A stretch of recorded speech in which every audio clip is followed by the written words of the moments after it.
Jürgen Habermas is often described as part of the second generation of the Frankfurt School, a lineage of critical theorists who sought to understand how power, ideology, and communication function within capitalist societies. While Habermas introduced important revisions to the original critical theory, his work remains deeply rooted in the structural and institutional concerns that define the political economy approach to media and communication.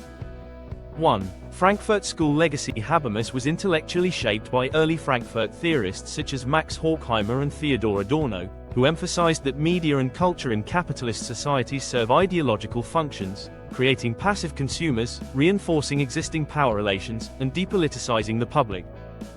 Although Habermas moved away from their cultural pessimism, he retained their fundamental commitment to analyzing how communication systems are shaped by structural inequalities, particularly those involving state control, economic influence, and the erosion of democratic participation.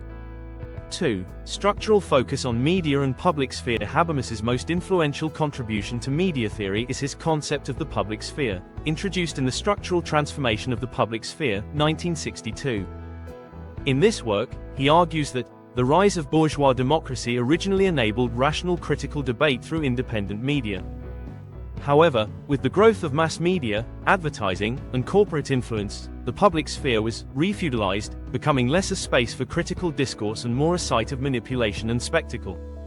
This historical analysis links economic structures, media commercialization, political systems, state-media relationships, and ideological effects, loss of rational debate, all core concerns of political economy.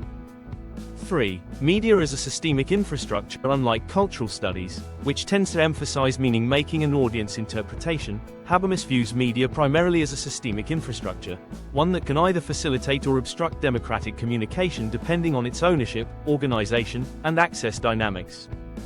In his later work, Theory of Communicative Action, Habermas further distinguishes between strategic communication, which is oriented toward manipulation and instrumental goals, communicative action, which is oriented toward mutual understanding and consensus. He argues that the colonization of the life world by economic and bureaucratic systems, including media industries, poses a serious threat to democratic life.